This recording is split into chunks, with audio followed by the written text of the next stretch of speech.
We help them make the right decisions. Village Care Max. See what's possible when healthcare gets personal. For more information, call us or visit villagecaremax.org.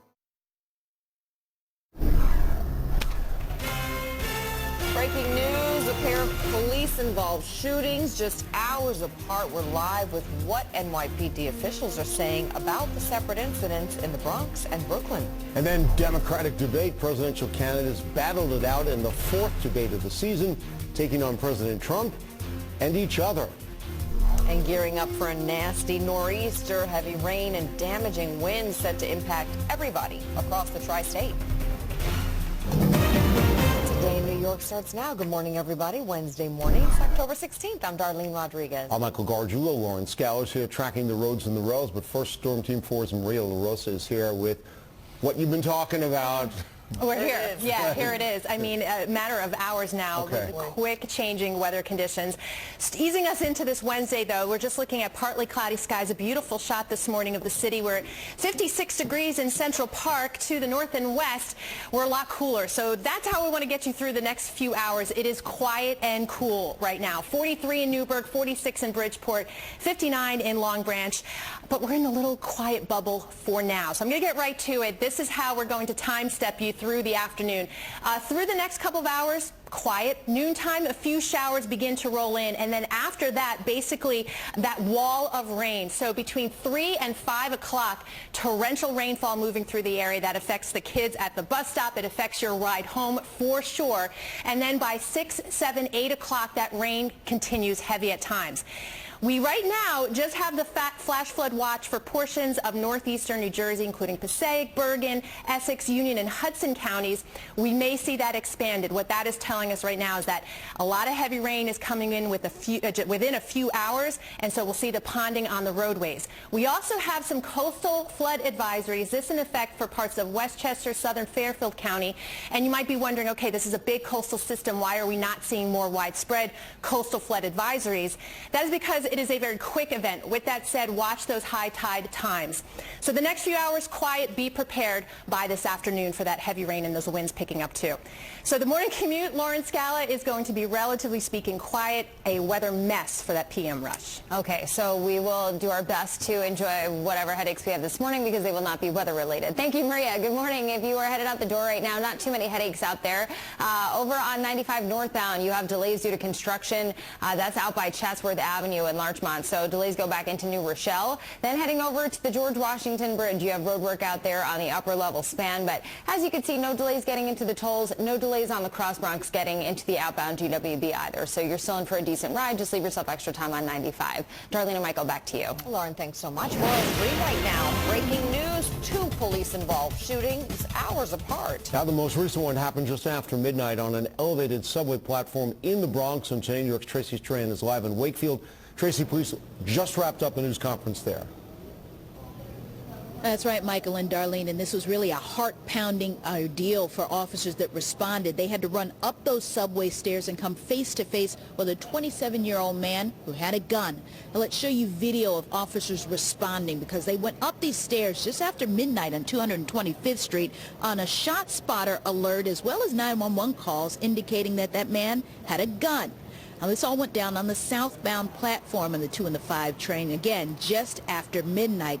They say police spotted that suspect, I should say, with a gun in his hand. 2 officers fired several rounds, striking that suspect once in the left shoulder.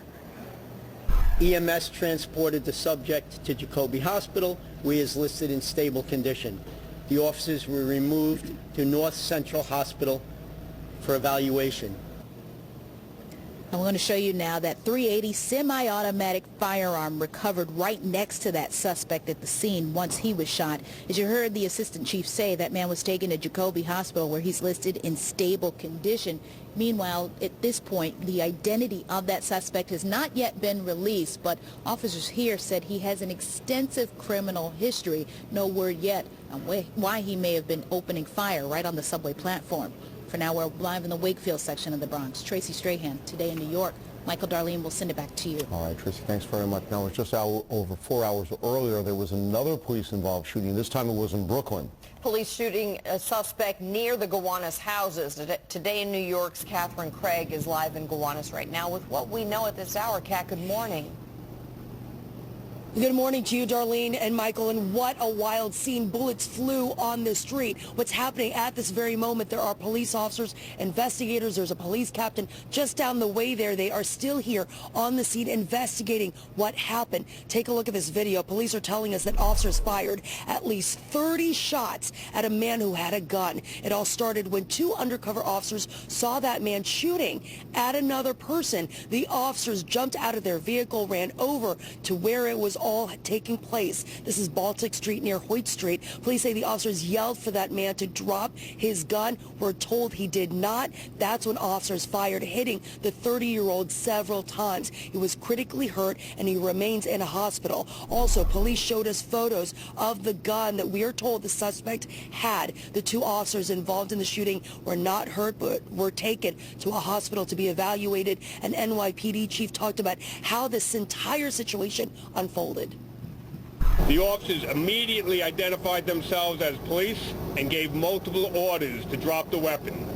At this time, both officers fired numerous rounds at the male, who was struck several times.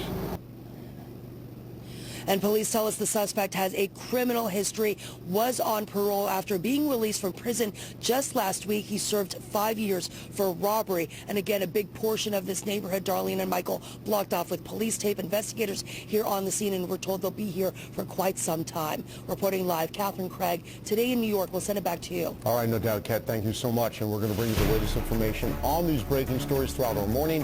Check in updates anytime on our NBC4 New York app or on NBCNewYork.com. Well, the NYPD is in mourning after yet another officer has died by suicide. Now, this is the 10th so far this year. Police say the sergeant was found with a self-inflicted gunshot wound in his home in Utopia, Queens last night. He was rushed to Queens General Hospital, where he later died. NYPD Commissioner James O'Neil has called the alarming number of suicides a mental health crisis. He's urging all officers to seek help if they're contemplating taking their own lives. And a reminder, if you or a loved one is struggling, help is available around the clock. The phone number for the National Suicide Prevention Lifeline is there on your screen, 1-800-273-TALK. Okay, it's 4:07 now, and in Brooklyn, 11 firefighters were hurt in an accident that involved two fire trucks. Video from Citizen App shows the accident scene. This is the corner of Rogers Avenue and Crown Street in Crown Heights. Told those firefighters were responding to reports of a smoke in a building that was a few blocks away when this accident happened. The FDNY tells us the firefighters who were hurt did suffer some minor injuries. One civilian was also injured. That person listed in serious condition. In Ohio, 12 Democrats squared off in the fourth presidential debate. The night kicked off with a question about the impeachment inquiry into President Trump. In my judgment, Trump is the most corrupt president in the history of this country. Impeachment is the way that we establish that this man will not be permitted to break the law over and over without consequences. He has committed crimes in plain sight. I mean, it's shocking. The candidates also sparred on the issues of topics of climate change, foreign policy, taxes, and jobs. They also took swings at each other. This time the primary target was Elizabeth Warren and how she would pay for her Medicare for All plan. The Massachusetts senator has surged in the polls since the last debate.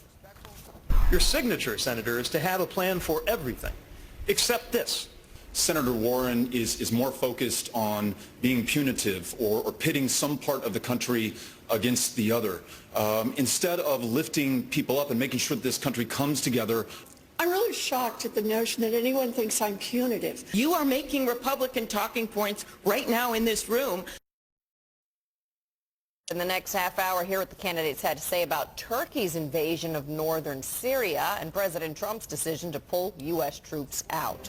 Well, qualifying candidates will meet again next month in Georgia for the 5th Democratic presidential primary debate. The debate is co-hosted by MSNBC and The Washington Post. It'll air in prime time November 20th on MSNBC and Radio 1. But more now about the situation in northern Syria, because today Vice President Mike Pence is going to lead a delegation to Turkey to try to work out a ceasefire in Syria. He's going to be joined by Secretary of State Mike Pompeo, the National Security Advisor Robert O'Brien, and then the Special Envoy Jim Jeffrey. They're going to meet with Turkey's President Erdogan. Meanwhile, Turkish forces are intensifying their assault on northern Syria, and Russian troops, you see the Russian flag there, they're moving into the region. They're moving into an area where U.S. troops were just a few weeks ago. Happening today, the wet weather may possibly wash away Game 4 of the American League Championship Series in the Bronx. The Yanks hoping to rebound, though, after the Bats went silent last night, Game 3. Jose Altuve put Houston ahead early in the first inning yesterday. That was a solo blast off left field off Luis Severino. The Yanks just couldn't get anything going against the Astros starter Garrett Cole. We said he was going to be good. So Game 3, Houston wins 4-1. They now also take the lead in the series 2-1. First pitch tonight is scheduled for 8:08 p.m. We'll check in with Maria about that in a sec. It's that one swing to kind of get us rolling and, kind of break through, but we just weren't able to get that big hit. We've been kicked down before, but I feel like we always bounce back, and, we're going to have to, and I think, we definitely have the guys in here to do it. All right, well, the Yanks or the Astros are going to play the Nationals now in the World Series, and D.C. is excited about that. The Nats swept the Cardinals 4 games straight in the NLCS. All right. That's a weird time, right? The 08? Yeah. 808. Yesterday was 408. It's going to happen at 808 tonight.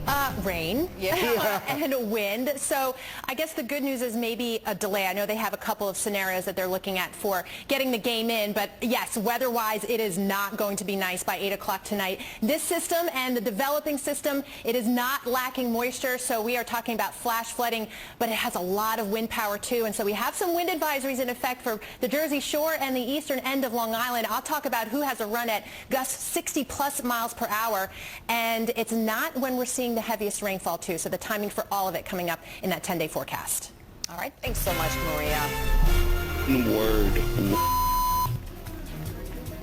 Still to come, Cuomo uncensored. The governor raising eyebrows after dropping slurs, racial slurs, and more during a live radio interview.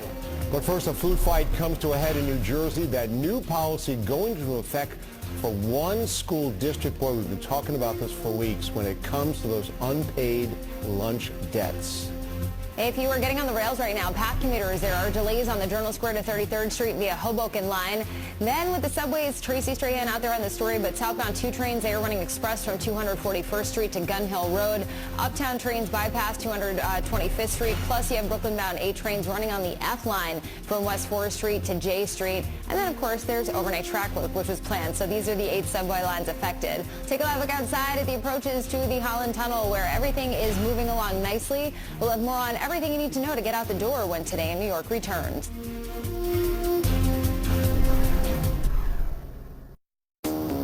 Alexa, play Weekend Mix. The Lincoln MKC. Connecting the world inside with the world outside. So you can move through both a little easier. Introducing the well-connected 2019 Lincoln MKC. Lease the Lincoln MKC for only $319 a month. Only at your Lincoln dealer. Raymore and Flanigan has big news for your best sleep yet. For a limited time, get a free adjustable base with the purchase of select mattresses. A free adjustable base can help improve your health. And with guaranteed lowest prices, your budget too. Come test before you rest at your local Raymore and Flanigan showroom. With free next-day delivery 7 days a week, you'll be sleeping better tomorrow night. Get your free adjustable base today for your best sleep yet at Raymore and Flanigan. Search for a really strong glue that's clear. Sorry, I didn't get that. Clear glue. Clear Gorilla Glue. Of course. Gorilla Glue strength in a crystal clear formula. For the toughest jobs on planet Earth. Wimpy trash bags. Come on. Hefty, hefty, hefty. Hey ladies, buy Hefty Ultra Strong at a low price. I wish. Get Hefty Ultra Strong. Costs less than Glad Force Flex were sold head to head. NBC 4 New York and Telemundo 47 are proud to celebrate our Hispanic heritage. Because being Hispanic is more than just speaking Spanish. It's believing in a dream and making it a reality. It's embracing memories with pride and working towards a hopeful future. While we may have different traditions and customs, Our pride unites us all. Porque juntos, Together.